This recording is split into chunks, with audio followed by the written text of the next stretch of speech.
welcome to my video. Selamat datang buat Mem Santi sebagai guru bidang studi geografi saya. Saya Ancerina Manalu, saya dari kelas 12 IPS Sekolah Lentera Harapan.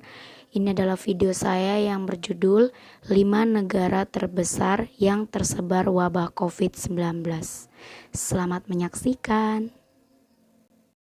Video ini adalah sebagai ujian praktek geografi saya dan salah satu syarat kelulusan saya di angkatan 2020 Sekolah Lentera Harapan.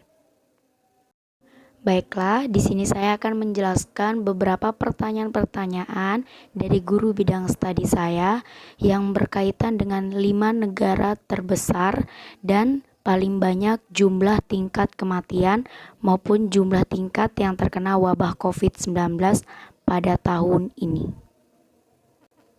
Saya akan menjawab satu-satu pertanyaan dari guru bidang studi saya. Berikut pertanyaannya.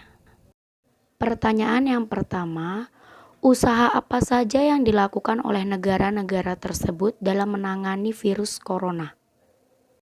Di sini saya akan membahas 5 negara dan yang pertama itu adalah negara Amerika Serikat.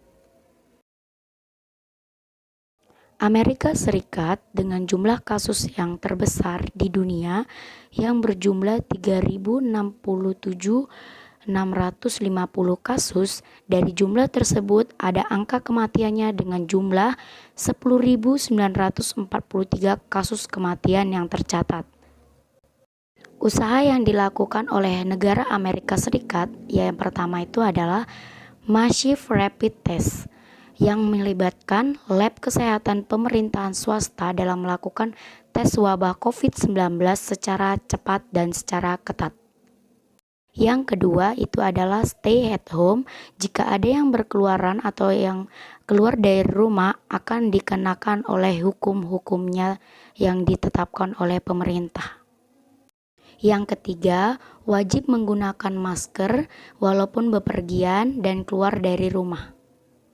Yang keempat, work from home.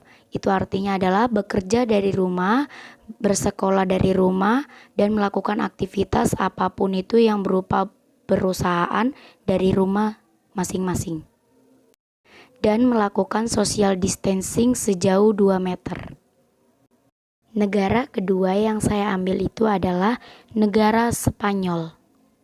Negara Spanyol adalah jumlah kasus yang terbanyak yang sebanyak 136.675 kasus dan jumlah kematiannya sebanyak 13.347 kasus.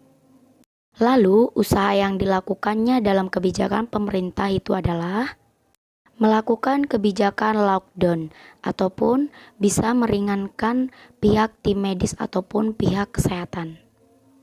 Yang kedua itu ada stay at home ataupun di karantina. Dan yang ketiga melakukan social distancing.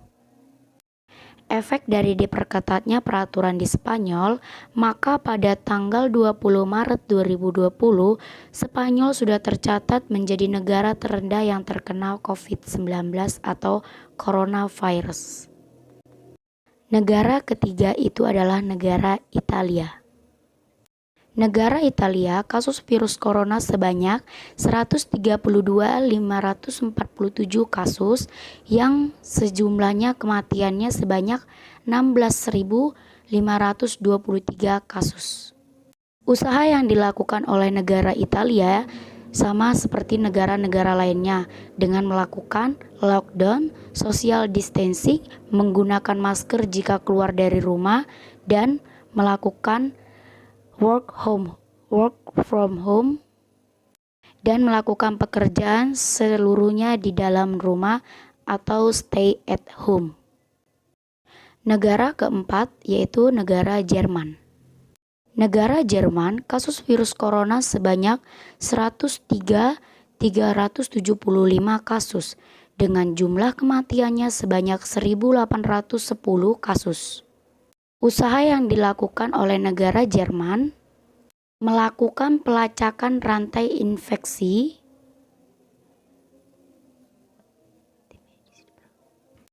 tim medis ataupun tim kesehatan semakin diperketat, wajib menggunakan masker walaupun keluar rumah hanya sebentar. Selanjutnya, negara Prancis. Negara Prancis, kasus virus corona sebanyak 98.010 kasus, dengan jumlah kematian sebanyak 8.911 kasus.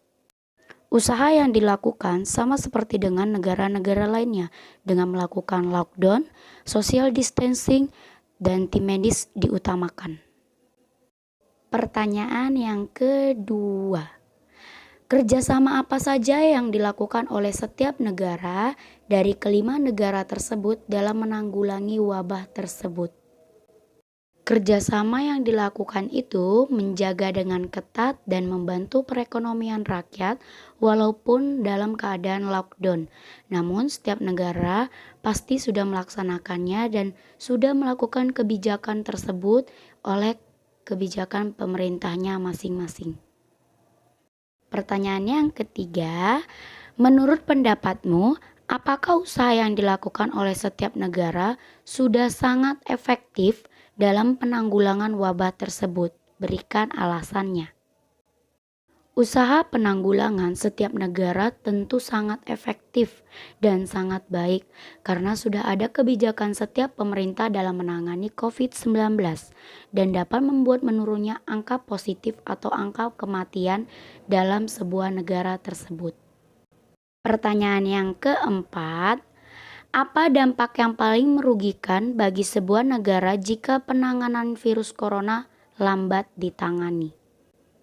Dampak yang merugikan jika virus COVID-19 lambat ditangani adalah angka kematian akan semakin tinggi dan angka jumlah penduduk akan semakin menurun, perekonomian yang menurun drastis, tim kesehatan meningkat, dan banyak usaha yang dilakukan supaya dapat mengurangi COVID-19, dan itu dilakukan oleh setiap kebijakan pemerintahnya masing-masing. Pertanyaan yang kelima, sebagai warga negara yang baik, hal-hal apa yang dapat kamu lakukan dalam mendukung pemerintahan dalam menangani permasalahan tentang wabah tersebut? Hal-hal yang saya lakukan sebagai warga negara yang baik, tentu saya akan melakukan segala kebijakan yang telah diberikan pemerintahan guna untuk mengurangi jumlah wabah COVID-19 dan melakukan pencegahannya yang dari mendasar. Berikut pencegahan yang saya lakukan itu adalah yang pertama, melakukan pencucian tangan dengan menggunakan sabun.